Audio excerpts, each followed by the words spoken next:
시청자 여러분 안녕하십니까? 오전 10시 반 프레스룸 라이브 최인영입니다. 유한솔입니다. 살아있는 뉴스를 더 깊게, 더 쉽게 전해드립니다. 먼저 오늘의 뉴스 네컷입니다.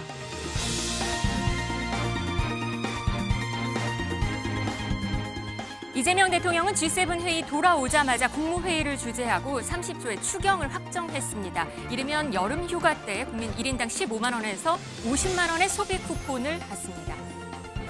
과천 법무부 청사 앞 국민의힘 의원들입니다. 김민석 국무총리 후보자가 출입국 관련 자료를 공개했죠. 야당은 그 원자료를 봐야 한다는 입장입니다. 대학병원에 입원한 김건희 여사에게 치킨을 배달해달라 이런저런 해프닝도 벌어지고 있습니다. 윤 전 대통령은 아내가 진짜 많이 아프다고 토로했습니다. 조은석 내란 특검은 김용현 전 국방부 장관을 추가 기소했습니다. 구속기간 만료 전 발빠르게 움직인 건데요. 3대 특검 본진도 윤곽을 드러내면서 수사가 본격화되고 있습니다. 하나하나 짚어보도록 하겠습니다. 프레스룸 라이브 지금 시작합니다.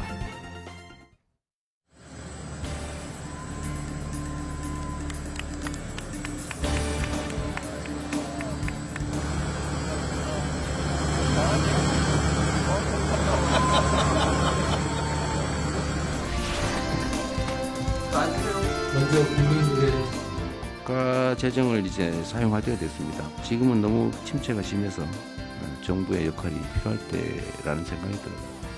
추경을 좀 더 해야 되겠다는 생각이고, 추경의 내용이 이제 문제인데 아마 감론을박이 있을 겁니다. 또 의견은 다 다를 수 있죠. 저는 어떤 필요에 의해서 경비를 지출한다고 하면 그 반사적 혜택은 최소한 국민들이 공평하게 혜택을 누리는 게 맞다고 생각합니다. 네, 이재명 대통령이 어제 국무회의를 주재하고 30조 5천억 원 규모의 추가 경정 예산안을 확정했습니다. 가장 비중이 큰 건 국민 1인당 15만 원에서 50만 원까지 지급되는 소비 쿠폰입니다. 이승훈 더불어민주당 전략기획 부위원장 그리고 호준석 국민의힘 대변인과 함께 얘기해 보겠습니다. 안녕하세요. 안녕하세요. 소비 쿠폰 보니까 4인 가족 기준으로 하면 최대 200만 원 좀 넘게 받을 수도 있더라고요. 이 여름휴가 때 쓸 수 있게 하겠다 아니면 하반기가 될 것이다 뭐 이런 얘기도 있는데 일단은 반기는 목소리들이 좀 있습니다. 그렇죠. 뭐 경기가 너무 오랫동안 안 좋았고 거기에 12.3 비상계엄까지 터지면서 실은 자영업자들이 굉장히 어려웠습니다. 그리고 뭐 마트라든가 여러 가지 시장까지도 굉장히 힘들었기 때문에 이번 소비 쿠폰 같은 경우는 4분기 연속 이어진 한 0%대 경제 성장률에 있어서 좀 충격요법 같은 거예요. 그래서 국민들이 처음에는 지금 민생을 회복해야 되는 것도 있지만 이 소비를 통해서 경기를 진작시키고 그래서 오히려 이게 이제 세수가 더 늘어나고 다시 경제의 선순환, 마중물이 될 수 있도록 그걸 바란 것이고요. 또 전 국민도 일반적으로 15만 원까지는 지급하는 것이기 때문에 네. 세금을 많이 내신 국민들께서도 국가가 어느 정도는 책임져 준다라고 하는 의미가 포함되어 있고요. 또한 차별 지원을 통해서 기초수급자라든가 생활수급자, 좀 장애인들, 더 어려우신 분들에게는 조금 더 지원하는 선별지급과 보편지급이 혼용된 지급 방식이다라고 보면 될 것 같습니다. 네, 약간 절충형을 결국 만들어낸 것 같습니다. 그런데 이게 물가 상승 우려 그리고 재정 부담 우려는 분명히 있습니다. 네, 세 가지를 지적하고 싶은데요. 첫 번째는 이제 재정을 써야 될 때라고 하는데 재정이 있으면 써야죠. 근데 지금 문제는 재정이 없다는 겁니다. 우리나라 이제 국가 채무가 1,300조 원을 넘게 됩니다. 이번 슈퍼 추경을 하게 되면. 네. 10년 전에 600조 원이 되지 않았습니다. 근데 10년 만에 2배 이상이 늘어난 것이거든요. 신용평가 기관들이 신용등 강등까지 경고하고 있는 그런 상황인데 게다가 이제 물가 지금 생활물가 오르고 있고 집값은 문재인 정부 때의 그 이른바 미친 집값 그 전고점을 경신해 가는 그런 이제 상황이거든요. 시중에 돈이 더 풀리면은 물가를 더 부추길 우려가 있는 것이죠. 두 번째는 그럼에도 불구하고 지금 경기가 너무 어려우니까 돈을 풀어야 된다라는 이제 그런 필요성은 있는 것인데 그렇다면 이제 꼭 필요한 곳에 돈을 풀어야 되는 것인데 이 승수효과라는 것이 있습니다. 1조 원을 풀면은 얼마 정도가 경기 진작에 실제로 사용되느냐 한국은행의 분석인데 전 국민한테 지원금을 풀었을 때 승수효과는 0.33으로 분석이 됐습니다. 그런데 이제 인프라라든가 이런 것들에 투자했을 때 승수효과는 0.86입니다. 그러니까 이런 곳에 투자하고 그리고 지원금을 주더라도 저소득층한테 집중적으로 줬을 때 그게 소비로 이제 직결될 수 있는 건데 이번에 전체 규모에서 기초 그다음에 차상위 계층한테 지급되는 비율이 11%밖에 되지 않습니다. 그러니까 결국 이제 나머지 돈은 좀 정치적인 이익을 위한 그런 목적이 있는 것이 아니냐. 심지어는 이재명 대통령의 당선 축하금, 사례금 이런 것이 아니냐. 이제 그런 시각을 가질 수밖에 없는 것이죠. 이런 우려들을 굉장히 이제 짙게 갖게 되는 것입니다. 근데 걱정 안 하셔도 될 것 같고요. 네. 하는 총재가 너무 오랫동안 경제 성장률이 없고 하기 때문에 이번에 지원을 통해서도 물가 상승률은 거의 미미할 것이다라고 말씀을 했고요. 또한 지금 경제가 너무 안 좋기 때문에 금리를 좀 내려야 되는데 사실상 미 연준이 금리를 내리지 않고 있기 때문에 하늘에서 금리 인하 카드를 쓸 수가 없어요. 그래서 결국 경제의 마중물 역할인 이재명 대통령께서 이 소비 쿠폰을 활성화시켰기 때문에 이게 좀 경기 진작에 상당히 효과가 있을 것 같고 또 보편적 지급의 경우에는 세금 내신 분들에게 최소한의 어떤 애운을 해드리겠다라고 하는 것이고요. 또 세금을 많이 내는 사람들에게 일부 지원을 했을 때 이게 또 소비 효과가 훨씬 더 클 수가 있어요. 그래서 여러 가지 고민들을 어떤 경제 정책 학자들과 같이 고민해서 내린 결정이다라고 말씀드립니다. 그리고 한 가지 그 자영업자들 있잖아요. 빚을 오랫동안 못 갚은 그런 자영업자들한테 탕감을 해주겠다고 했습니다. 근데 다만 이게 그간 열심히 빚을 갚아온 사람들한테는 이게 좀 불공평하다 이런 얘기가 들려요. 네, 우선 이제 그 걱정하지 말라고 하시는데 지금은 걱정 안 해도 될지 몰라요. 결국은 이게 집에 이제 빚이 막 늘어나는데 부모님이 대출 더 받아가지고 야 일단 대출 받아. 그래서 소고기 사 먹자. 맛있지? 근데 니네 이거 1억밖에 안 되니까 니네가 나중에 커서 갚으면 돼. 이런 거랑 똑같거든요. 지금 걱정이 아니라 우리 나라 걱정이고 우리 2세대 걱정인 겁니다. 이 채무 탕감에 대해서는 이게 코로나 때 이제 그 대출 받았던 것이 9월에 만기가 돌아오기 때문에 일부 필요한 부분이 있습니다. 다만 이제 그 지적하신 대로 그러면 지금까지 성실하게 갚았던 사람은 뭐냐? 그러면은 언젠가는 버티고 있으면은 나중에 결국 탕감된다. 앞으로 누가 갚으려고 하겠습니까? 그리고 그게 특히 이제 좌파 정부가 집권하면은 탕감해 주더라. 이런 인식 그런 것을 오히려 좀 기대한 측면도 있는 거 아닌가 그런 생각도 하게 됩니다. 도덕적 해이를 말씀하는 것 같습니다. 그래요. 뭐 그 도덕적 해이라는 말은 많이 나오잖아요. 아니 세금 탕감해주면 열심히 일하는 사람들은 뭐냐라고 하는데 그런 반론은 당연히 제기할 수 있습니다만 이번에 이 세금을 이 돈을 탕감해주는 부분은 7년 동안 5천만 원 미만의 어떤 비용을 갚지 않은 분들이에요. 그런데 사실상 7년 이상 갚지 못했다라고 하는 것은 개인적으로 회생 능력이 없는 부분이거든요. 이런 경우에는 지금도 우리 정부가 탕감해주지 않는다 할지라도 개인회생이라든가 파산 면책을 통해서 사실상 빚을 안 갚아도 되거나 상당히 면책이 되는 부분이 있어요. 그래서 그러한 제도적 절차를 거쳐서 오랜 기간 어떤 힘든 과정을 거쳐서 이 사람이 다시 살아난다라고 하는 것보다 정부가 한 번에 매드뱅크를 설립해서 어느 정도 일정 부분 빚을 탕감해 주는 것이기 때문에 결국 이 자영업자들이 다시 회생하는 힘을 준다는 측면에서는 경제가 건강해질 수 있다 말씀드리고 윤석열 정부 3년 동안 정말 아낀다. 미래 세대에 빚을 주면 안 된다라고 했습니다만 문재인 정부 한 1,000조 적자에서 1,280조가 됐어요. 그러면 3년 동안 거의 280조 가까이 늘어났기 때문에 결국에는 돈을 안 써도 빚은 늘어날 수 있다. 지금 이 시기에는 경제 마중물 역할을 해줘서 경기가 살아나야지 법인세가 늘어난 거예요. 윤석열 정부 3년 동안 법인세가 최악으로 감소했고 그래서 재정 적자가 됐기 때문에 그런 부분까지도 염두에 둔 결정이다라고 말씀드립니다. 문재인 정부 때 세수가 사상 최고였음에도 불구하고 나라 빚이 거의 2배가 늘었어요. 진짜 놀라운 그 기술을 보여준 거거든요. 그런데 그때 경기가 살아났습니까? 그때는 세수가 정말 좋았습니다. 그런데 그때부터 경기가 침체됐고 그 세수 감소가 윤석열 정부 때부터 시작해서 지금도 이어지고 있는 거예요. 그래서 제가 더 걱정이 되는 것은 문 정부 때는 그래도 세금이라도 많이 거쳤는데 지금은 세금도 안 거치는데 돈은 계속 그렇게 많이 쓰겠다라는 생각을 갖고 계시면은 문 정부 때보다 더 나빠질 가능성도 있는 겁니다. 재정 부담에도 강행한 이런 정책이니까 좀 정교한 정책이 있어서 잘 효과는 극대화되기를 좀 기대해 보겠습니다. 네, 이렇게 귀국 후에 추경안 의결이 있었고요. 각종 이런 국정 현안 추진을 위해서도 여야 통합을 우선 기치로 내세우고 있는 이재명 대통령입니다. 이번 주말에 또 여야 지도부 회동을 제안하면서 초청을 하기도 했는데 자, 이런 부분은 지난 정권과 또 대비되는 모습이긴 합니다. 지난해 야당 대표로서 윤 전 대통령과 처음으로 이재명 당시 대표가 회동을 가질 때까지 걸린 시간이 720일이었습니다. 영상 보고 오겠습니다. 제가 대통령님한테 드릴 말씀 말해가지고 써가지고 왔습니다. 제가 원래 대통령 말씀을 좀 먼저 듣고 네. 제가 말씀 좀 드릴까요? 아닙니다. 오늘 손님 말씀을 먼저.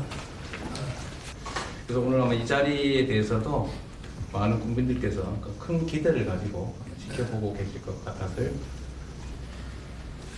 정말 국정에 바쁘실 텐데 이렇게 귀한 자리 만들어 주셔서 진심으로 감사드립니다.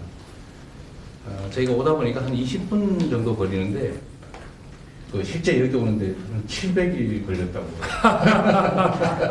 고맙습니다. 네. 약간 늦은 감이 있긴 하지만 또 늦었다고 할 때가 가장 빠르다 이런 얘기도 있어서 오늘 이 자리에 이 만남이 우리 국민들께 새로운 희망을 만들어드리는 그런 계기가 되기를 바랍니다.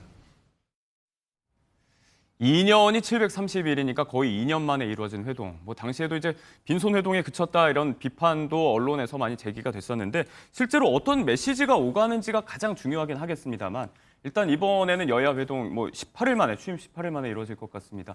대비되는 부분이긴 한 것 같아요. 그래요.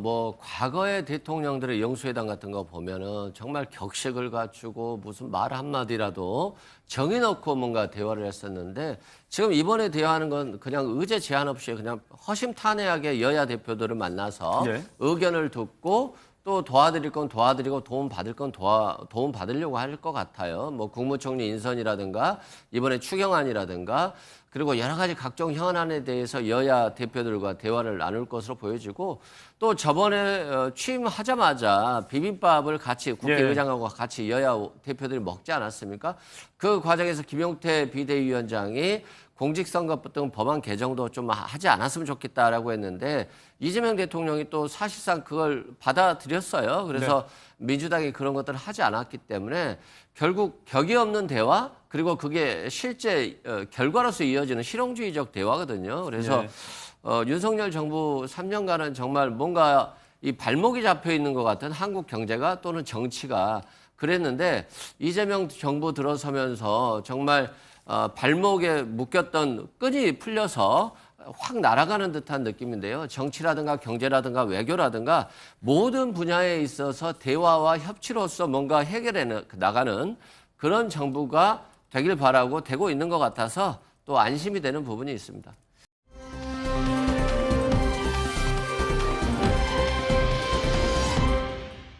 야당에서 이번 회동에 어떤 메시지가 나올지가 주목이 되는 부분인데 말씀하셨던 지난 취임 선서 당일에 비빔밥 오찬 장면도 비슷했었죠. 당시 모습을 잠시 보시고 이야기 이어가 보겠습니다. 대통령 취임 후 첫 일정으로 대통령이 국회 원내 정당의 대표들과 함께 한자리에 모여서 식사까지 함께 나누는 그 첫 자리입니다. 국민 대통합이 절실할 때라 오늘 식사는 비빔밥으로 준비했습니다. 우리 천하람 대표님도 우리 김용태 대표님도 제가 잘 모시도록 하겠습니다. 자주 뵙기를 바라고. 국민 통합이라는 것은 진영 간의 깊은 골을 메우기 위해서 서로 우려하는 바를 권력자가 하지 않는 것이 매우 중요하다라고 생각이 듭니다. 지금 정치 현안부터 시작해서 외교 안보 분야까지 말씀을 좀 드릴 수 있도록 하겠습니다. 김민석 지명자가 해명을 제대로 못하고 있는 가운데 대통령께서도 이 사실을 직시하셔야 대통령께서 말씀하셨던 국민 통합이라든지 이재명 정부의 역할이 가능할 텐데 대통령께서 이제 용산에 계시다 보니까 이러한 내용들을 잘 인지 못하실 수도 있을 것 같습니다. 그래서 야당이 느끼고 있는 것들에 대해서 허심탄회하게 대통령께 잘 전달할 수 있도록 하겠습니다. 당시 오찬에서도 마냥 화기애애한 자리로 마무리가 되진 않았고 조금은 불편한 이야기도 나왔었는데 이번에도 비슷할 것 같습니다. 지금 보신 대로 김용태 비대위원장이 김민석 국무총리 후보자에 대한 여러 가지 의혹들, 우려의 시선들 허심탄회하게 전달을 하겠다라고 이야기를 했습니다. 취임 선서 당시에 김 비대위원장 이야기할 때는 조금 대통령이 표정이 굳은 모습도 보였었는데 이번에 이런 이야기 듣고 어떤 입장을 보일지가 또 관심사예요. 아까 이승원 부위원장님 말씀하신 대로 정치가 뭐 이제 훨훨 날아가는 것 같은 그런 모습을 보인다. 그랬으면 저는 좋겠습니다. 그렇게 여야 지도부 초청해서 오찬하고 이런 것은 저는 굉장히 높이 평가합니다. 네. 안 만나는 것보다는 만나서 싸우더라도 자주 만나는 게 좋습니다. 그게 바람직한 국민들을 안심시키는 것입니다. 다만 저 자리에서 이제 야당의 그 김민석 후보자에 대한 그 우려를 대통령께서 전달받고 지명 철회를 하신다면 아마 저는 대부분의 국민들이 박수 치실 것이라고 생각합니다. 지금 국민들이 생각하는 그 상식적인 눈높이에서 너무나 벗어나 있고요. 예. 과연 이런 수준의 준법의식 또 도덕성을 가지고 공직자들의 모범이 될 수가 있습니까? 공직자들에게 법을 지켜야 됩니다. 그리고 재산이나 돈이나 수입 이런 것들 투명하게 해서 국민들에게 부끄러움 없어야 됩니다. 그런 말씀을 과연 할 수가 있겠습니까? 새 총리께서. 그래서 저는 새 정부의 첫 총리 후보자가 낙마하는 것이 네. 사회적인 손실이 있지만은 지금 이런 수준의 그 인사가 총리를 한다는 것의 사회적인 손실이 그보다 훨씬 더 큰 수준에 이르렀다. 국민들한테 법 지키라고 과연 얘기할 수 있겠는가. 그래서 이 문제는 대통령께서 결단하시는 것이 국민들에게 박수 받을 일이라고 생각합니다. 지명 철회까지는 나와야 된다. 그래야 이번 회동에 좀 의미 있는 방점을 찍을 수 있을 것이다라는 의견입니다. 어떻게 보십니까? 뭐 그런 식으로 얘기하면 이 여야가 협치가 될 수 없어요. 아니 인사청문회도 안 했는데 그만두라고 하면 정치하지 말란 말이죠. 그렇지 않겠어요? 그 김민석 후보자가 뭐 자꾸 엄청난 부정축제를 한 사람 같은데 재산 2억밖에 없잖아요. 그러면 일단 규모를 봐도 부정축제한 게 없을 것 같아 보이는데 너무 의혹을 진실한 것이냐 의혹 제기하는 것은 적절하지 못해요. 24일, 25일 이틀간 국민의힘이 실력을 보여주려면 일단 김민석 후보자에게 능력이 있는가 국무총리로서 이것에 대해서 집중 공격을 하는 게 맞는 것 같아요. 예. 근데 능력이라든가 실력, 정책 이런 것들은 검증하지 않고 오직 그냥 뭐 부의금을 얼마 받았냐, 석사학위 딴 게 맞냐, 비행기는 7시에 타냐, 9시에 타냐 이러고 있으니 국민들께서 좀 혼란이 올 것 같아요. 처음에는 뭐 김민석 후보자에 대해서 의혹이 좀 있는 것 같다? 있나라고 하고 있는데 너무 거기에 집중하고 네. 너무 과장되게 하다 보니까 실체가 전혀 없어 보이거든요. 그런 측면에서 좀 국민의힘이 냉정함을 찾고 일단 첫 번째 인사청문회의 기준은 실력과 능력이 있느냐는 것이고 네. 그리고 도덕적으로 이 후보자를 인정할 만한 인정하기에는 부적절한 도덕성을 검토해야 되는 거예요. 근데 1번은 빼고 2번만 가지고 너무 줄기차게 늘어지는 것들은 결국 이 인사청문회의 가치를 떨어뜨리는 것이다라고 네. 말씀드립니다. 두 분의 지금 의견 차이가 정치권의 상황을 그대로 보여주고 있는 것 같습니다. 네, 그런데 지금 김민석 국무총리 후보는 지금 계속해서 정면 돌파식 해명에 나서고 있습니다. 연일 현장 광폭 행보에 이어서 야당이 주장하는 의혹들에 대해서 SNS, 유튜브, TV, 라디오까지 출연하면서 적극 해명 중입니다. 오늘 아침에는 라디오에 출연한 목소리 한번 들어보고 오시겠습니다. 그러면 재산이 이제 맞습니다. 증가하거나 한 거에 대해서 충분히 해명이 가능하다. 그런 죄송하지만 제 재산은 증가한 건 없고요. 아니, 제가 이번에 너무 것이, 민망한 게 어째 그렇게 없냐고 그러는데 예. 이게 사실 저희 어머니 것까지 다 합쳐가지고 지금 뭐 2억이다 이렇게 하는데 그렇고 예. 그 사이에 저는 저로서는 부당하다고 생각하는 그런 정치자금법 사건에 의한 추징금 이런 것들을 다 갚아서 예. 거의 10억 이상을 다 감당을 하는 과정이 있어서 예. 숫자의 변동은 사실은 빚의 감소입니다. 그러니까 빚의 감소기는 한데 그 그것이 자산의 이제- 증가라고 또 해석할 수 있게 예. 계산기 이렇게 하다가 1만 틀려도 막 왜 틀려냐 이럴 수가 있을 것 같아서 예. 실무자들 입장에서는 정확하게 맞춰서 그거를 말씀드려야 되기 때문에 예. 그러나 법적 시한을 늦지 않게 저희가 다 제출한다. 예. 재산은 증가한 게 없다고 이렇게 말을 했습니다. 일단은. 그러니까 이제 빚이 줄어든 걸 갖다가 마치 뭐 8억 벌었다라고 하니까 정말 이게 도대체 8억이 어떻게 나왔지라고 했는데요. 실제 이제 김민석 후보자가 과거에 어떤 법원의 판결을 통해서 추징금이라든가 벌금 같은 것들이 있었는데 그런 것들을 모두 다 갚았어요. 솔직히 많은 정치인들이 또는 많은 사람들이 세금이나 벌금을 내지 않은 채 그냥 자포자기한 인생을 살기도 해요. 근데 김민석 후보자 같은 경우는 끝까지 어떤 어려웠던 삶을 이겨내려고 좀 극복했던 것 같고요. 어머니 재산까지 합쳐서 2억이라는 거잖아요. 그러면 이 2억이라고 하는 전 재산 지금 한 60에 가까우신 걸로 알고 있는데요. 2억이라는 전 재산이 있는 걸 가지고 그렇게까지 비난할 만한 또 국무총리 후보자로서 임무를 수행하기에 부적절할 만하다고 볼 만큼의 검증할 수 있느냐. 그리고 또 주진우 의원 같은 경우는 뭐 재산이 공직자로서의 생활을 오래 했음에도 불구하고 70억이라는 재산, 그 부부가 다 같이 예금 재산만 6억씩 가지고 있더라고요. 그 아들도 20세 정도인데 한 6, 7억 정도를 가지고 있어요. 그러면 이건 도대체 해명이 될까요?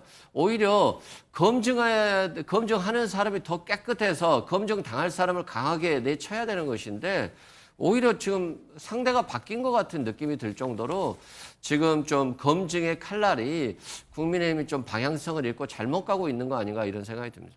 어제 김민석 후보는 중국 칭화대 석사 학위 기록에 대해서 출입국 기록에 대해서 얘기를 했습니다. 그랬더니 국민의힘은 중국을 오가면서 석사 학위를 받았다는 김 후보자의 주장이 사실인지 밝혀야 한다면서 어제 오후에 법무부 과천청사를 찾았는데요. 그 모습 보시고 오겠습니다. 97건 우리가 요청을 했는데 답이 7건 왔어요. 그런데 그 7건 중에 5건은 해당 단어가 존재하지 않는다. 뭐 이렇게 답이 왔어요. 2건이 온 거는 한걸문하고 사건 번호 이렇게 2건이 왔습니다. 그래서 당시 공식적으로 기록된 확실하게 한국에 있었던 날짜만 뽑아도 이렇게 나옵니다.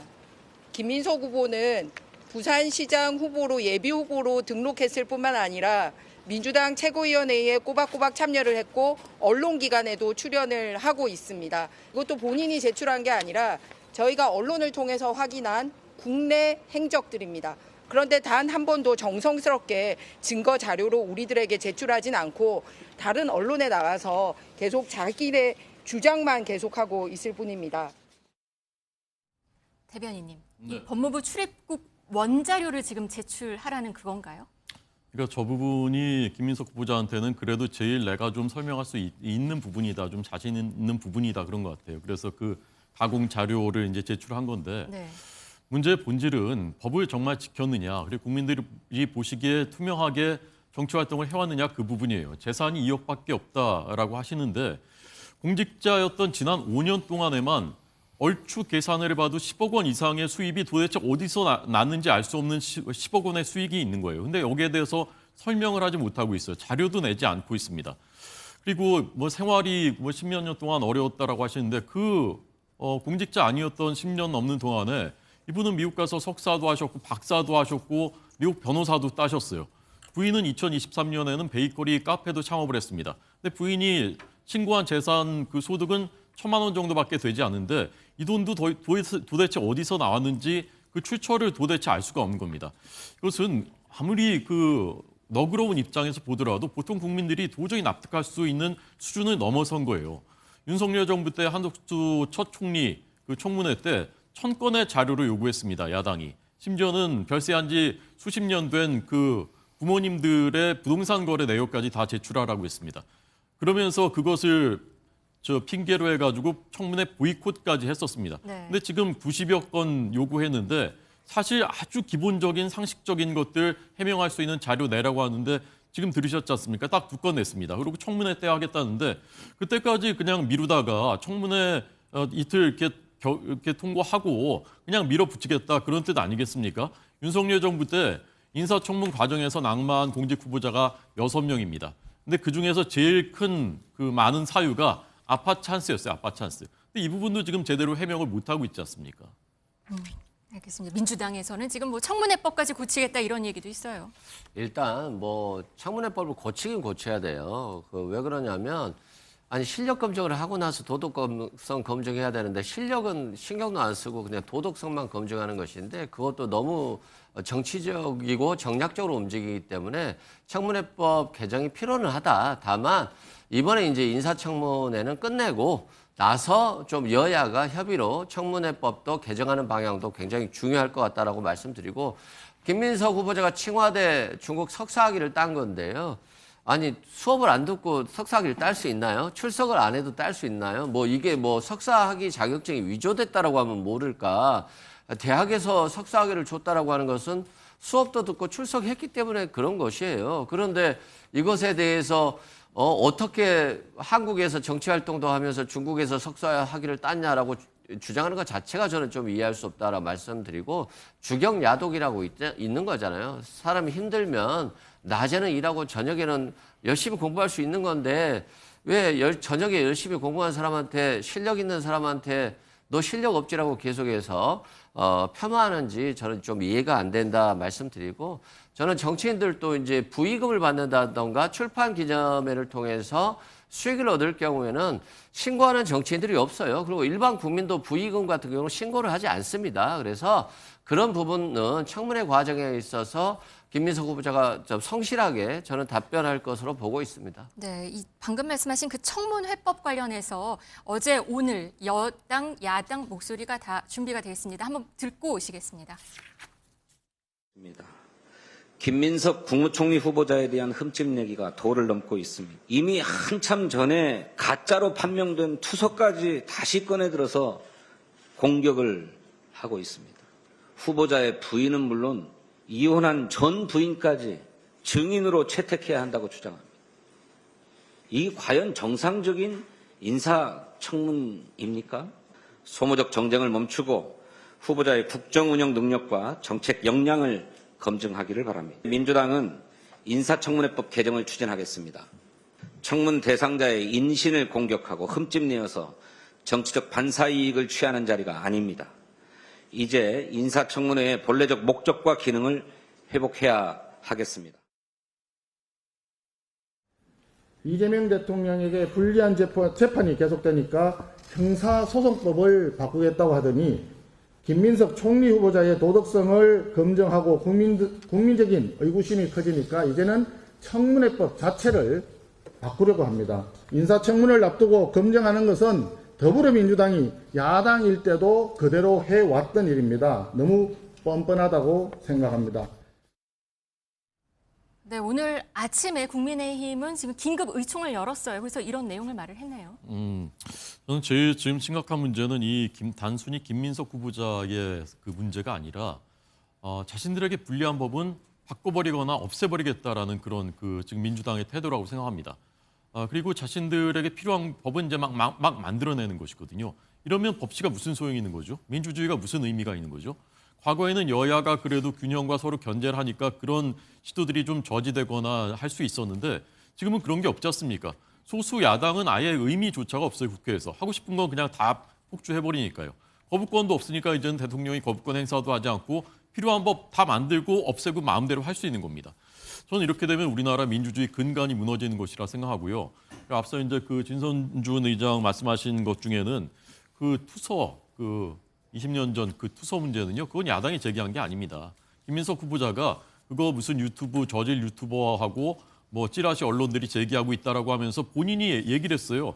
저도 김민석 후보자가 얘기한 걸 들어보고 이런 일이 있었나 하고 그때 그 당시의 기사를 찾아봐서 이제 사실관계를 저도 알게 됐습니다.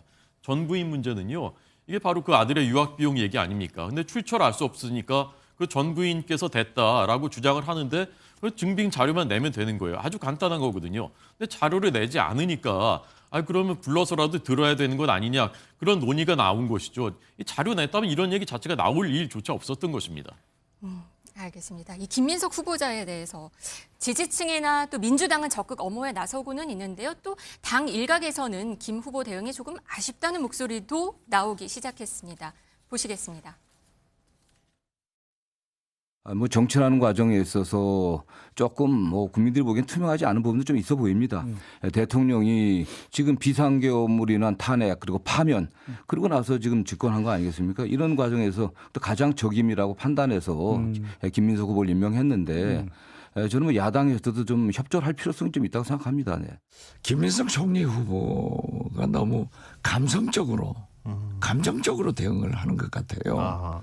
좀 더 차분하게 또 일일이 SNS에다 답변할 게 아니라 여야 공방이 있으면은 청문회에서 해명할 것 하고 잘못한 게 있으면 잘못했다 하고 이렇게 가면은 저는 무난히 인준될 거고 총리 취임해서 잘하실 분이다. 저는 그렇게 생각합니다. 묻는 기자 보고 또 어디 채널이냐고 그러고 그런 말 안 썼으면 좋겠다. 자기가 자신 있으면 좀 공손하게 저기 진솔하게 해명하면 될 일이지. 그런 게 제 눈엔 조금 거슬리 돼요. 허위 차용증을 쓰고 자금을 지원받았다는 의혹이 제기됐는데요. 누가 질문하셨죠? 네, 야당에서 허위 차용증이라는 그런 허위나 확인되지 않은 용어를 쓰는 것을 주의하시는 것이 좋을 것 같습니다. 그 질문하는데 꼭 뭐 나 좀 빗기라고 나 좀 저쪽 좀 쳐다보게 하는 사람하고 비슷해 보이잖아요. 경찰 출석 요구 이번에 응하실까요? 아니, 저 사람들 좀 보게 이 앞을 가로막지 좀 말아주시면 안 되겠어요? 그쪽으로 조금 앞으로. 특검에서 소환 요구하면 응하실 거세요? 빠져주실래요? 네, 김민석 후보자의 태도에 대해서 말을 했어요. 근데 약간 예전에 얼마 전에 그 윤석열 전 대통령의 그런 모습이랑 오버랩이 살짝 드는 느낌으로 말을 지적을 했네요. 일단 원로들께서 좀 차분하게 대처하라 이런 말씀들은 또 원로들은 실력이 있는 분들이기 때문에 좀 김민석 후보자가 좀 받으면 좋을 것 같고요. 아마도 과거 오랜 기간 동안 힘든 시기에 있어서 어떤 빚이라든가 또는 세금이라든가 여러 가지 문제들을 해결해 왔었는데 이건 이제 허위라는 표현을 쓰면서 약간 감정이 있었던 것 같은데요.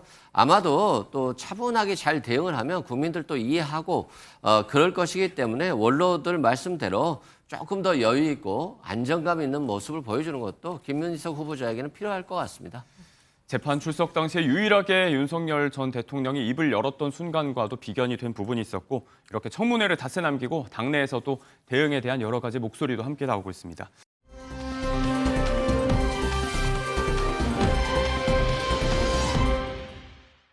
이제 특검 이야기로 넘어가 보겠습니다. 미묘한 시기에 이뤄진 김건희 여사의 병원 입원을 두고 여러 가지 해프닝도 불거지고 있습니다.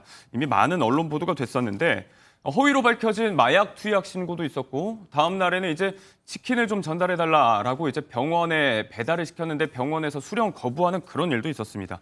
이게 핵심은 여사에 대한 대면 조사 가능 여부긴 한데 관심이 많다 보니까 여러 가지 해프닝도 좀 불거지고 있어요. 그렇죠. 김건희 여사가 우울증으로 입원했는데 여기에 대해서 허위로 입원했네, 안 했네 이런 것들이 실은 좀 국격에 있어서 걱정되는 부분은 있습니다.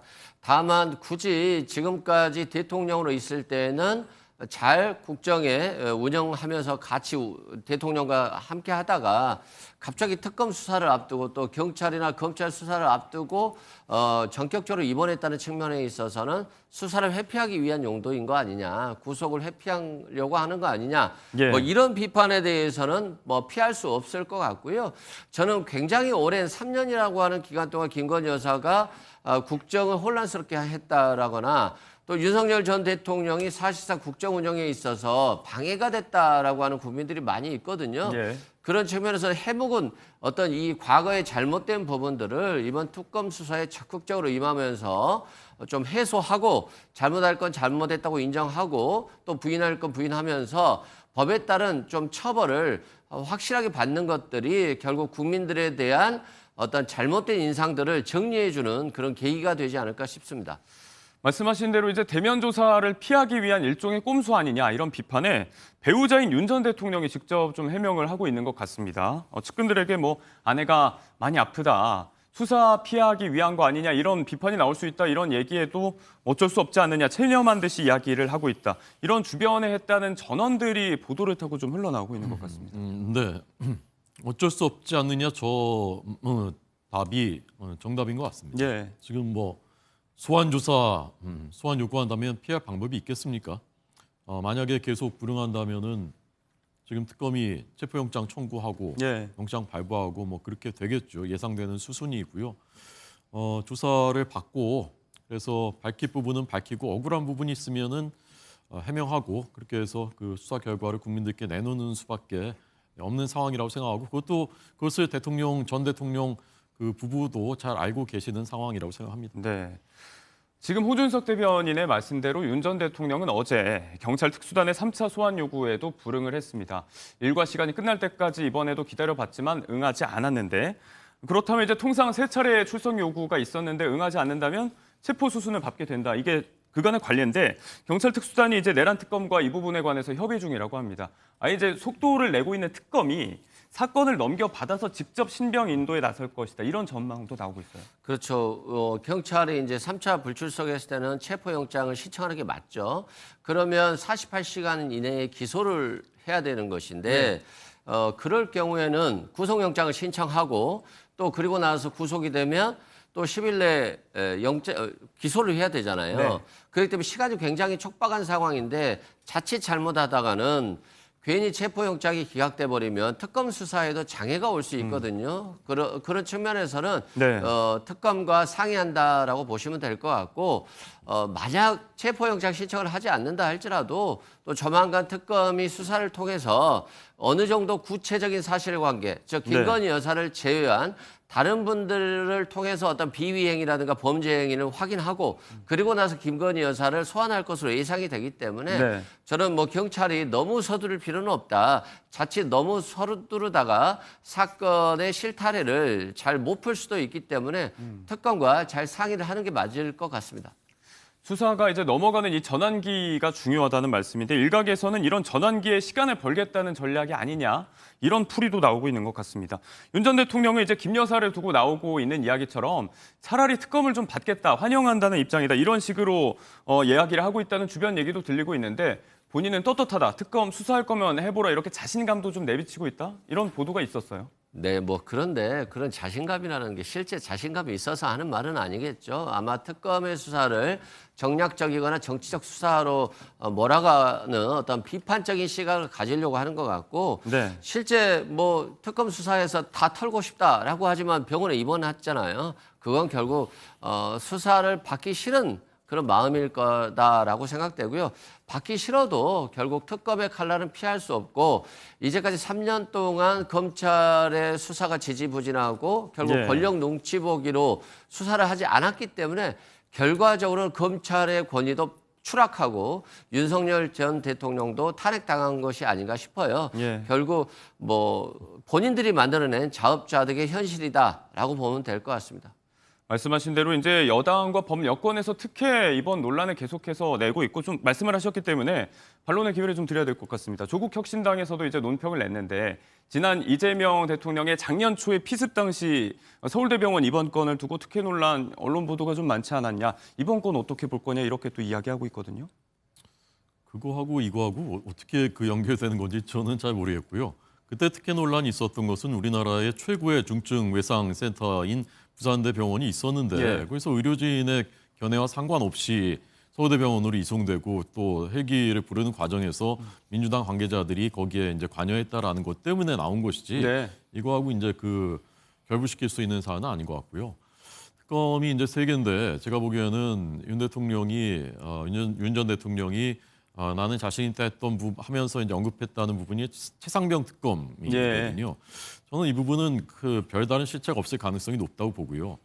그다음에 내란 특검은 이미 그 윤 전 대통령, 김용현 전 장관 두 사람의 핵심 그 관계자들이 이미 내란 혐의로 기소돼서 재판을 받고 있습니다. 더 이상 중한 벌로 어떤 더 기소할 수가 없는 그런 것이거든요. 문제는 결국 핵심은 김건희 특검일 것이다. 김건희 특검을 통해서 어떤 것이 이제 밝혀질 것인지 그 부분이 앞으로의 그 핵심적인 사안이 될 것이라고 봅니다.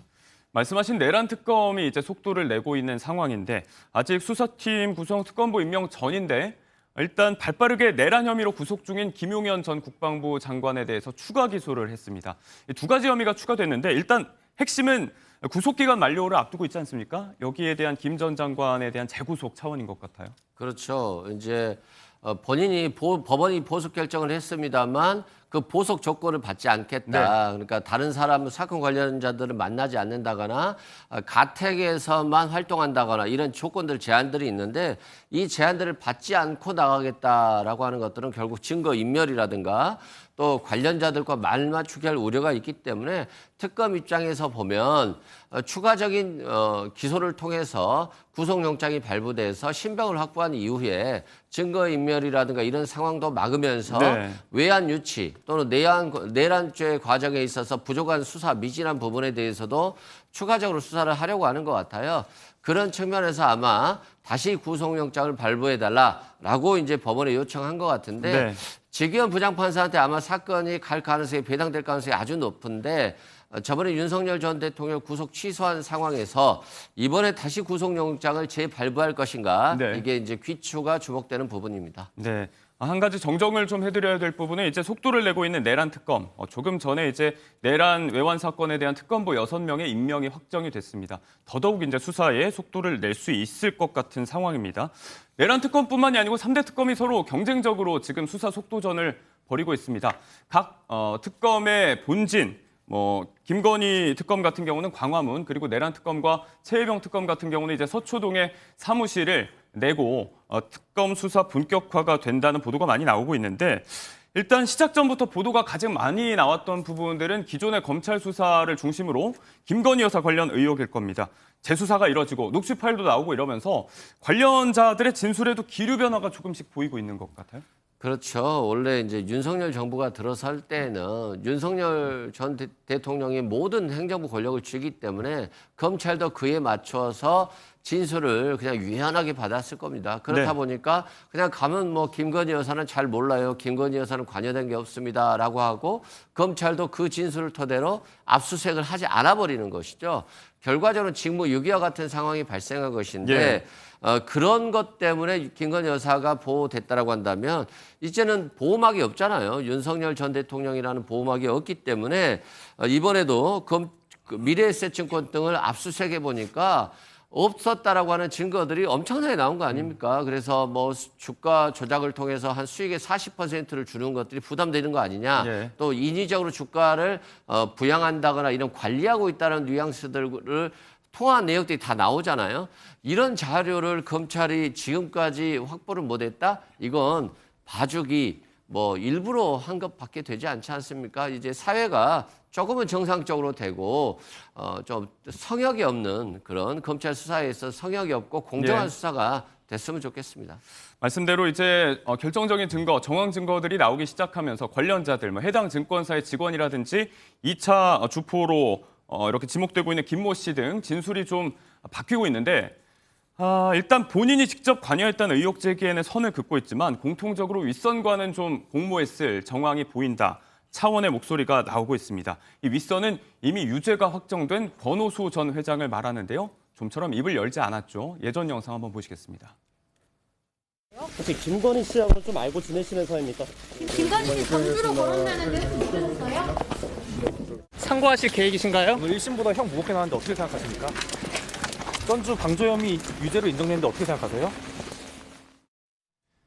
결국 특검이 권 전 회장의 입에 주목하게 될 전망인데 앞으로의 수사 방향이 그간 김 여사 입장은 주가 조작 정황은 몰랐다. 접촉은 있었지만 이 부분이었는데 이런 것들을 뒤집을 정황이나 진술 확보가 지금 필요한 거 아니겠습니까? 실제 뭐 도이치모터스 사건 같은 경우는 그런 진술을 받지 않더라도 증거는 차고 넘친다고 봅니다. 그래서 기소는 충분히 가능하다라고 보는데 네. 특검 입장에서 보면 수사를 완벽하게 마무리하는 것이 좋기 때문에 과거 김건희 여사한테 유리한 진술을 해줬던 사람들 다 다시 질문하겠죠. 네. 특히 권오수 회장 같은 경우도 질문할 것 같은데 권오수 회장은 이미 이 사건으로 인해서 유죄 판결이 확정이 됐지 않습니까? 그러면 일사부재이기 때문에 다시 뭐 기소한다거나 할 수 없기 때문에 결국 김건희 여사한테 불리한 진술을 하지 않을 가능성이 좀 더 높다라고 생각되고 네. 과거 검찰의 수사 기법은 이럴 때에는 권오수 회장의 다른 별건 범죄 수사를 통해서 진술을 회유하고 압박하는 방법을 택했는데 네. 뭐 특검이라고 하는 것은 검찰이 지휘하는 것이 아니기 때문에 특검이 어떻게 수사할지는 뭐 지켜봐야 될 것 같습니다. 이런 부분들의 변수가 되고 있는 건 지금 나오고 있는 김 여사의 육성 파일들. 이 부분에 대한 확보 시도가 있었는데 그전까지는 이제 증권사의 말만 믿고 추가로 확보할 의지를 보이지 않았다. 갑자기 재수사가 탄력을 받고 있다. 이 부분에서 여러 가지 목소리가 나오고 있는 것 같습니다. 네, 두 분과 이야기 여기서 정리해 보겠습니다. 고맙습니다. 고맙습니다.